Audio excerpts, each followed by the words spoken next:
Okay, so today we're going to take a look at buttons in Excel, look over a few basic functionalities of them, and take something that looks like this and turn it into something that looks a bit more like this.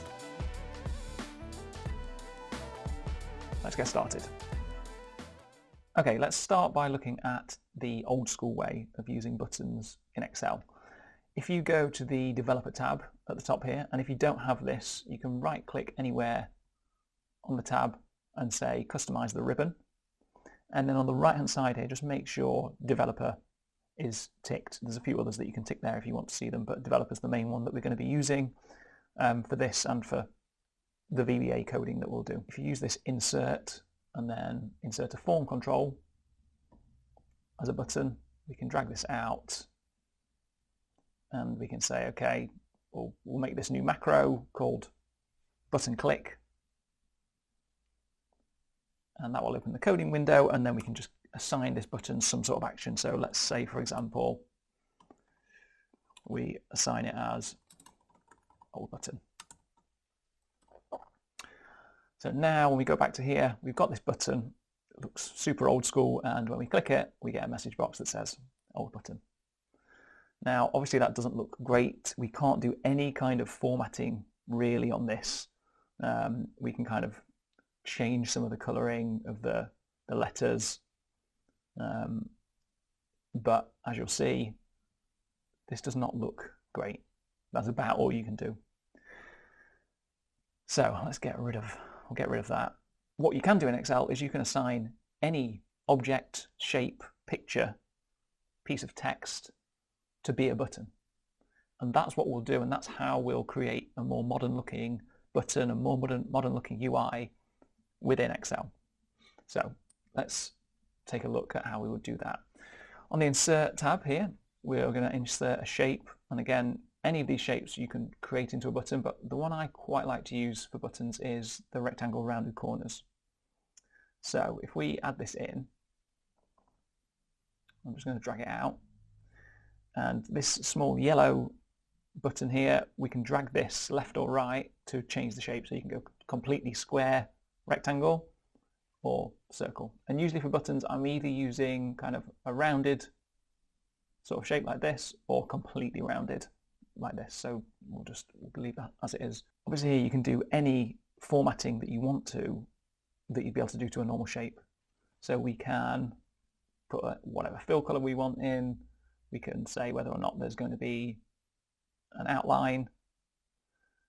We can add text to say, let's just say this was dashboard, and we can change, the text alignment here to be central, make the text bold if we want to, change the kind of font. I'm using Aptos Display for the most part in this.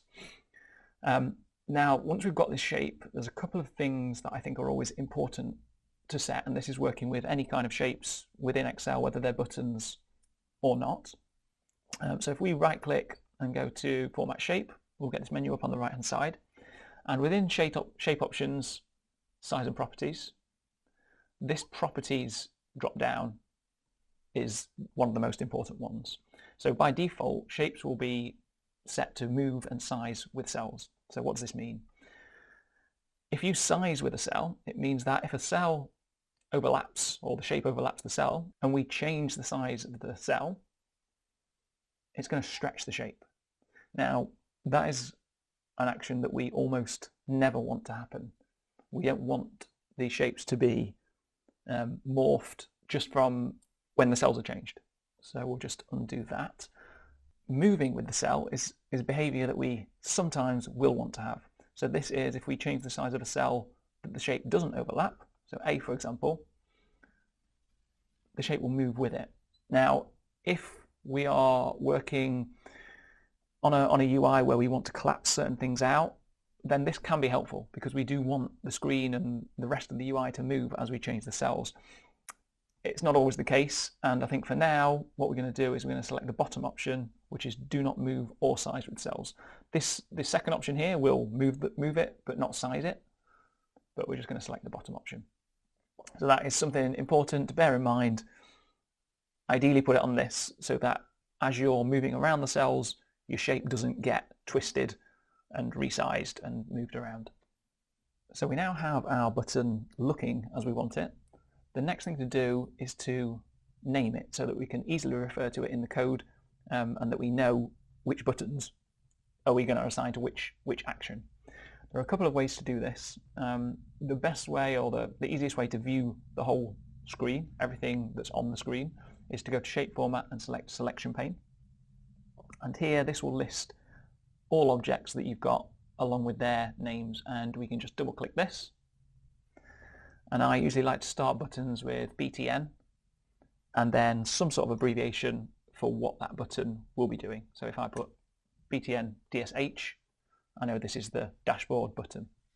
The other way to name a button, which is a little bit quicker, you don't need to double click into this, is to select it and you can then change it in the drop down just up here, the name box.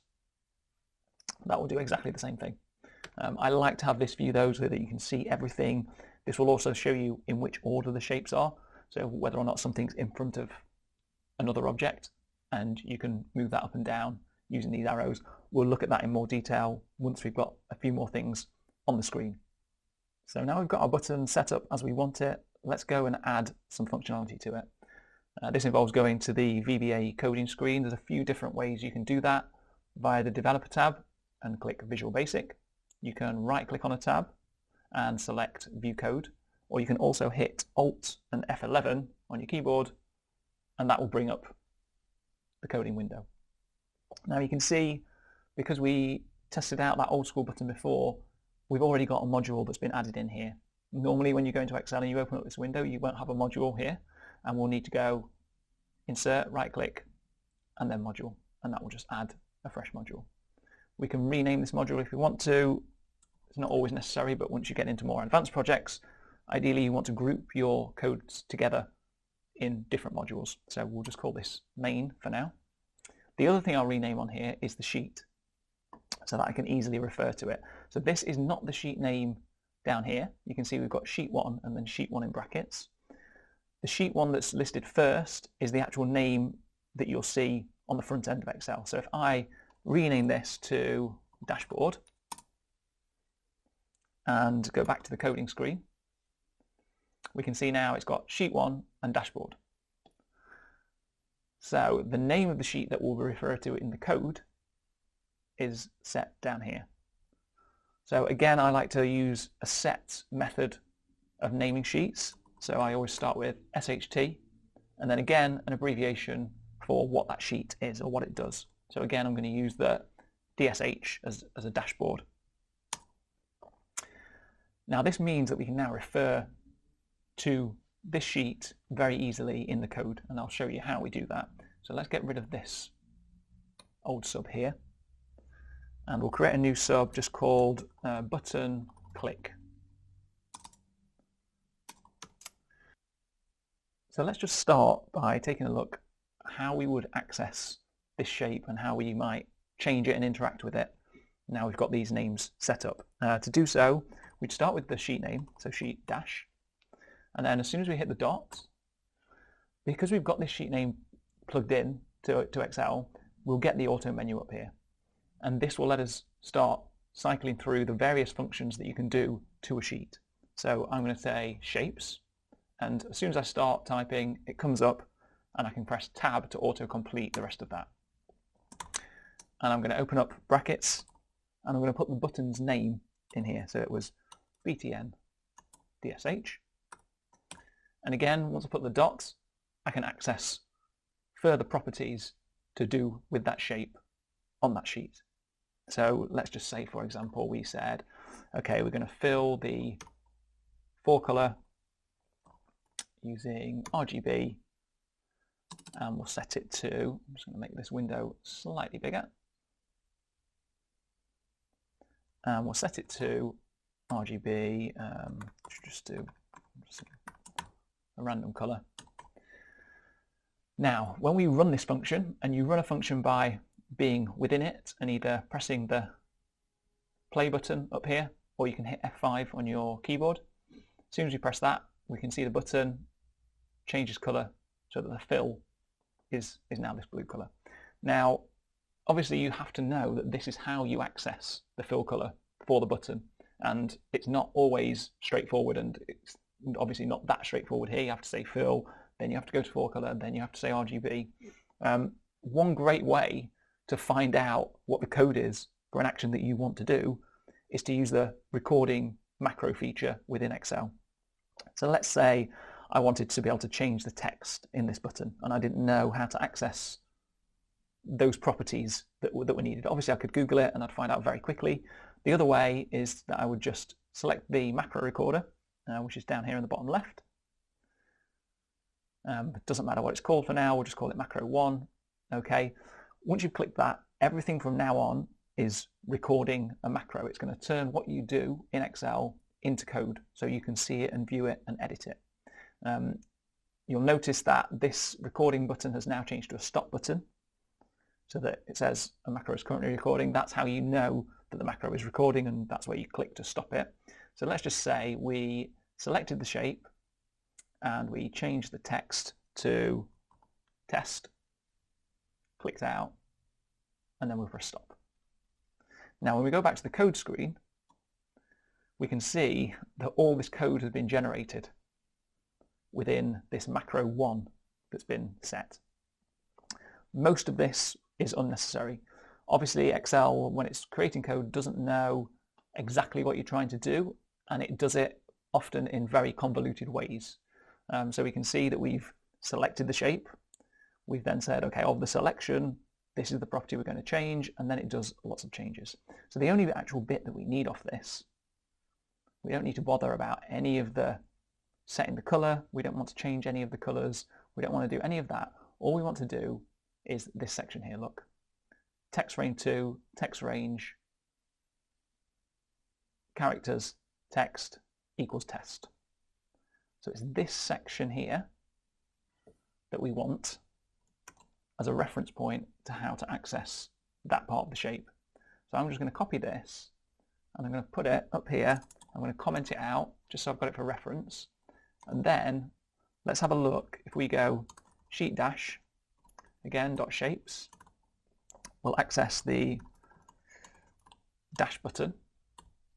And then when we hit the dot, and if I start typing in text, you can see that text frame 2 is there. That's the next section of here. And then I'm looking for text range, so dot text range. Then I'm looking for characters. And then finally, I'm looking for text. And now I can say, okay, equals, and I'm just going to type in here, text change. And then let's get rid of this. And let's see if that now works when we hit play. There we go. So that's how you can very quickly find out how to code something in Excel if you don't know exactly the syntax for it. Just by using the recording function, you can then have a look through it, understand it, pull out the bit that you need, and adapt it to what you're trying to do. Okay, so now we've taken a quick look at that. Let's get rid of all of this extra stuff, and let's get rid of what we tested out here, and let's actually code up something to happen when this button is clicked.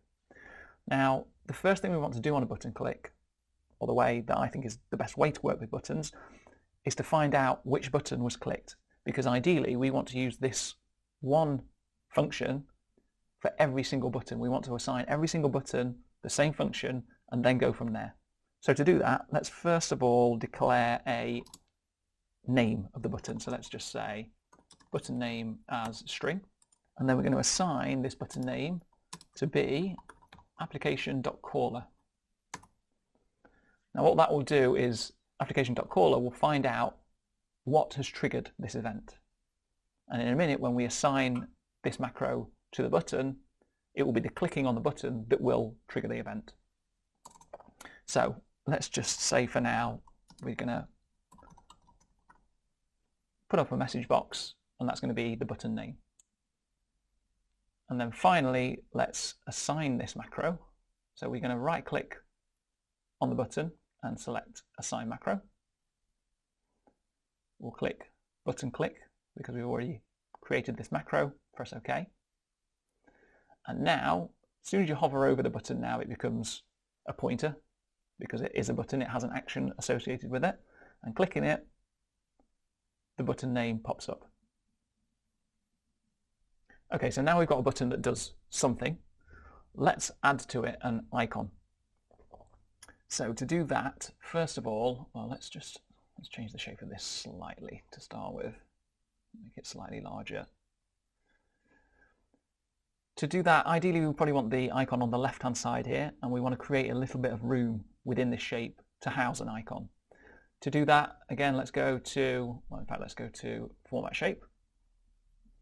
And on Text Options, on the text box, we're going to change the margins here. So normally when I'm working with these kind of buttons, I'd like to have generally no margins around the side, just because if you have margins and then you start adding text, it can mess things around a little bit. What we're going to do is we're going to add a small margin on the left-hand side. That's probably a little bit much. Maybe 14 mil. That might be all right. And then that's going to give us a little bit of space on this left-hand side to add a button. So let's put this back to dashboard. And let's just try and find a shape or an icon in this case. So again, insert icons.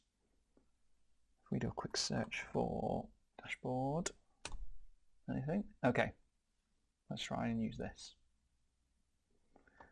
Let's get this down to a decent-ish size for the button. Maybe that's still a little large. Okay, let's just, for consistency, let's just make it 9 mil. And let's also make it white.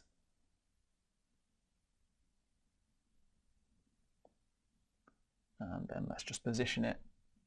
Now the problem this represents is that now when we click this button, as long as we click this bit it's fine, but if we click in the wrong place, we're going to end up selecting this icon. So we also need to add an action to the icon itself. So again, I'm going to go back to our selection pane, and we can now see this graphic, which is the dashboard icon, has been added. So what I'm going to do here is I'm going to name this ICO DSH, and I'm going to assign the exact same macro as the button itself to button click. So let's have a look what happens now. Once we click the dashboard button, we get button dash. If we manage to click the shape, we get ICO dash. So what we want to do, ideally we want both these things, well, we definitely want both these things to have the same action. So let's go out to the code, and let's say for button name, what we want to do is we want to remove the first 3 characters and just take the rest. So in both cases we'd get DSH. So to do this, let's say that button name actually is going to equal the right of button name, and it's going to be the length of button name minus 3. Now what this function is doing is it's taking the right characters of button name, and this is the number of characters it's taking. And because we want to take everything apart from the front 3 characters, this is how we can calculate that number. So if something is 6 characters long, and we say, okay, take the right of button name, the length of button name is 6, we want to remove the front 3, which is the minus 3, that leaves us with the number 3. So that will take the right 3 characters of the button. So now let's have a look when we click on the dashboard. Okay, so what I've got here is a bracket in the wrong place. I want to calculate the length first and then minus 3. Let's try that again, shall we? So now if we click on dashboard, we get DSH, and if we click on the icon itself, we also get DSH. So we now have a button that can be assigned things, both things do the same action, and we have a pretty nicely functioning button. Okay, so obviously the button is not particularly useful at the moment, so let's create more of a dashboard view where this will actually do something, and we'll look at how you can assign buttons to move between different pages or different tabs, and how you might do that just on a very basic dashboard layout. So to start with, let's make a few copies of this button. I'm just going to do hold Shift and Control at the same time to drag down the button to create copies. Control on its own will just copy an object, and you can move it anywhere you want, and that will copy it. Holding Shift when you're moving an object keeps it along the plane that you're moving it along. So if I hold Shift here and go along the horizontal plane, it won't let me move this up and down. So it's a good way of keeping things in line. And the same way as if I use the vertical plane, it won't let me move it along the horizontal one. So just holding Shift when you're moving objects around keeps things in line. It's really useful, and using both those things together creates a copy and keeps it in line. So let's set all these buttons to have different names.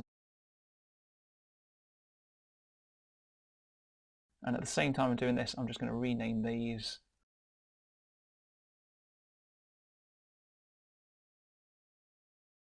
We also want to find icons for all of these buttons. So let's do, again, insert icons. Let's see what we can find for these. So projects, maybe that.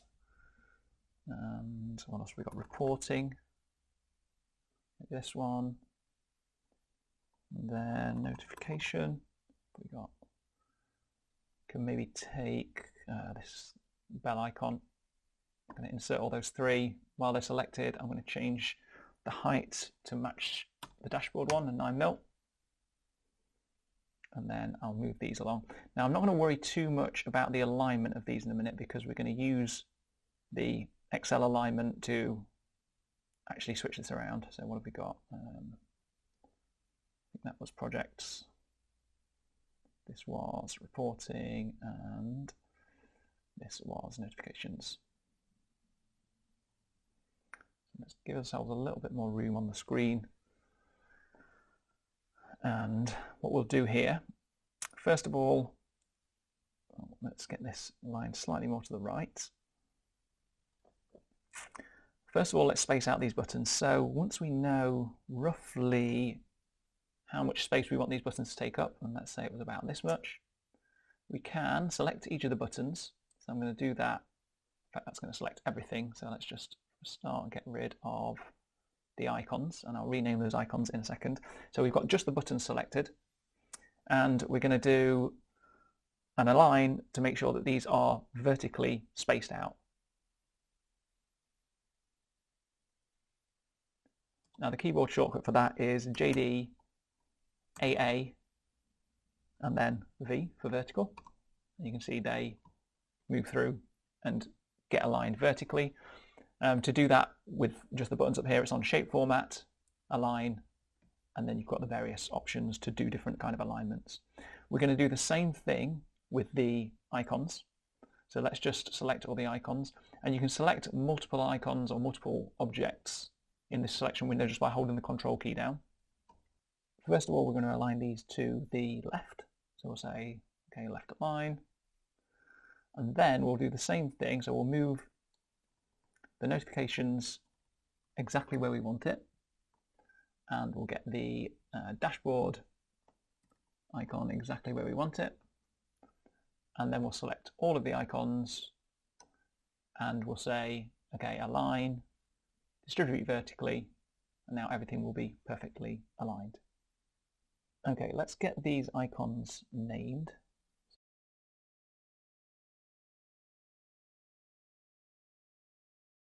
And now let's flesh out this dashboard a little bit. So first thing I'm going to do is remove the grid lines. That's Alt WVG or View, and then you can select grid lines. I usually like to work with grid lines off in most applications that I'm using Excel for. And let's start to get this looking somewhat like a dashboard. So first thing, let's add a background color. I've got some pre-colors down here. Let's use that for a dashboard. And I'm going to create a kind of navigation bar along the left-hand side here. So again, I'm going to use the rounded rectangle.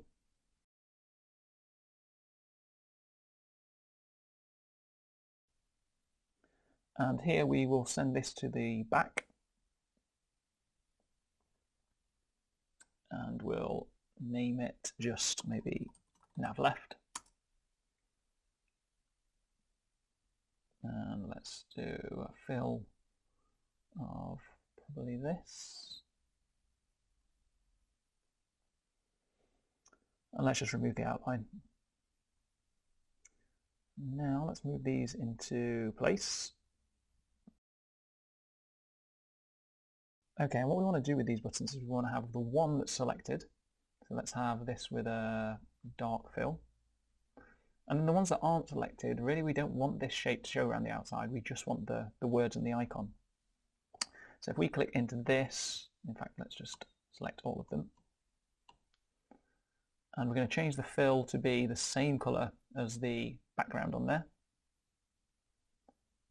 And let's change the text to be this colour. And the icons, except for the dashboard one, let's have them to be the same colour as the text. And maybe not in bold. So now we've got one that's selected, the others are selectable, but they're not highlighted at the moment. And then at the top here, let's add in a text box. Up at the top left here is generally where you would have, I don't know, like a logo. So let's just say, okay, accept and chill. Make that centered. Make it a lot larger. Bold it a little bit. One thing I sometimes think is quite effective is if you highlight and go to font, changing character spacing to expanded. Sometimes just gives it a little nicer look. And we'll move this here. I'm going to say I want no fill and also no line.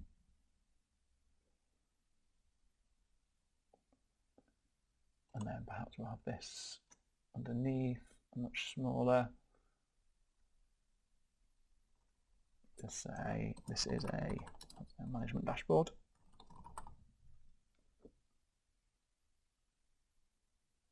And let's not have that in bold. Take it down a couple of sizes. It's probably a little too small. Something like that. And then we'll just create a line underneath as a small separator.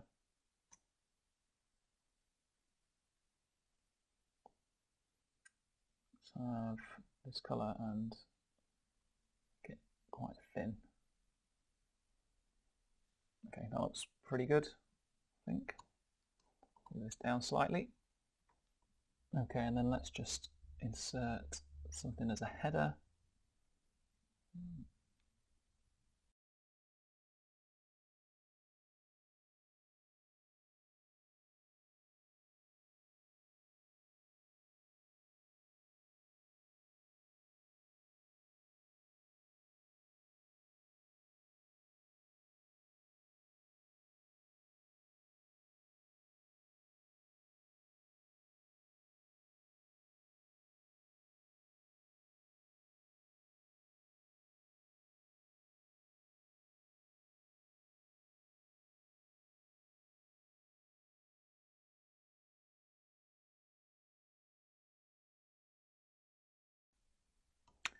And then let's just create an area here that's going to be no fill.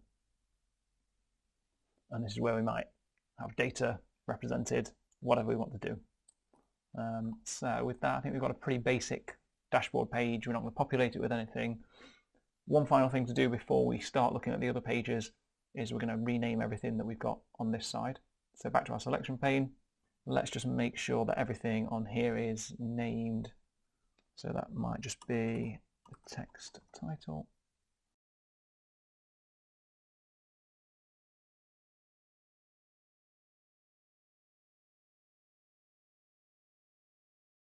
And we also want to make sure that all our buttons and our icons have got the macro assigned to them. So I'm going to highlight them all, right click, assign macro, button click.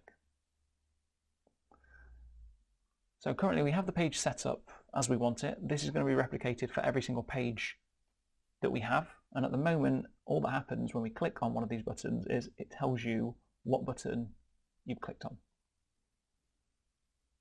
which is fine for now. Let's just say we were creating the projects page. We're just going to right click here, move or copy, say move to end, create a copy. And we'll call this one projects, and then we'll do the same thing 2 more times.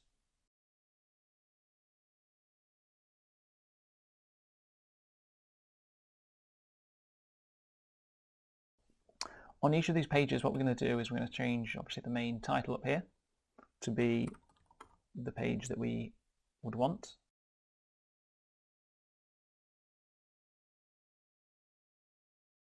And we're also going to change the button that's selected. So we're going to take away the dashboard selected button. So we're going to fill this with the current back color, and we'll change the font color along with the icon color.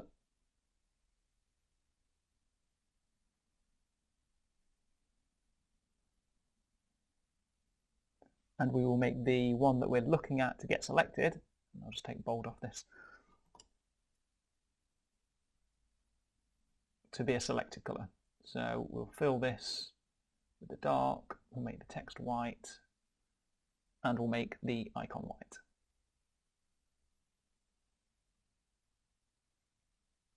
So now when we flick between dashboard and projects, it kind of looks like we're changing pages.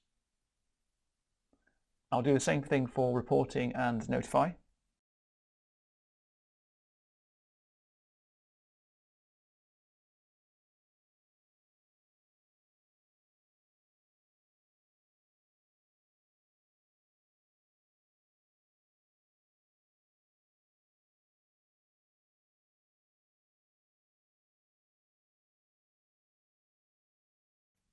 So now we have each of our pages set up with the correct icons and titles. Finally, let's get these buttons actually working to change over the pages. So let's go back to the code. And rather now than messaging the name, we're going to tell it to do something. So to differentiate between all the different buttons here, we're going to use a select statement. We could use an if, so we could say, okay, if the button name equals dashboard, go to the dashboard page. If it equals project, else if it equals reporting, etc. Because we're going to use this for all our buttons, it's generally a bit cleaner to use a select case statement. It's just an alternative to an if, else. So to use this, we're going to say, okay, select case button name, and this ends with a end select.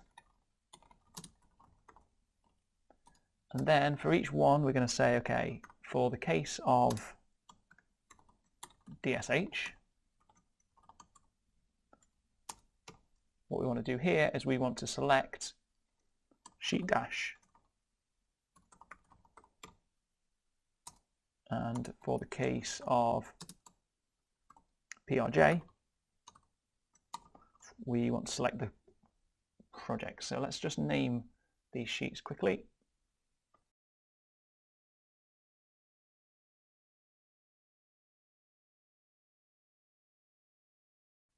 So now we can say, okay, sheet prj.select. Let's just check that this is going to be working for these two buttons at least.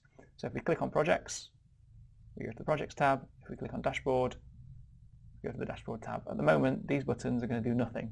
So let's add in the final two.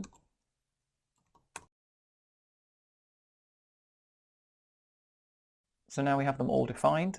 Let's test this out. So dashboard, projects, reporting, notifications. Nice. A few final tweaks that I like to make when creating these sort of dashboards to clean everything up and make it a bit more user-facing. Firstly, I like to get rid of the columns and the tabs showing. So to do this, if you go File, Options, to bring up the Excel options menu, we can then go to Advanced, and when we scroll down here, underneath display options for this workbook, we can untick show sheet tabs. And then for this worksheet, we can untick show row and column headers, and you'll need to do that for each of the worksheets.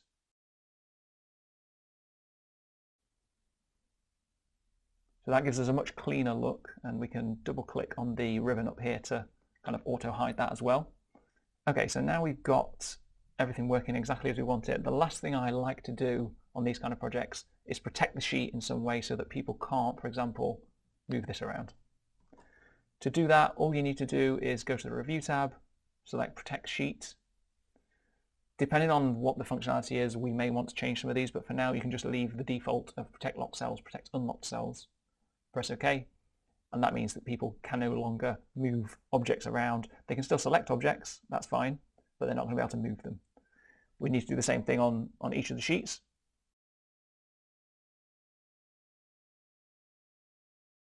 But that's it, a very simple dashboard, and obviously it doesn't have any content, but hopefully it's giving you an insight into how to create buttons, assigning basic functionality to buttons, and how you might use it in this kind of more modern looking UI within an Excel dashboard. If you've got any questions or comments or something else that you'd like to see more of, please let me know in the comments. There will be more content coming, so please subscribe to get notified of that, and drop the video a like if possible. I'll see you next time.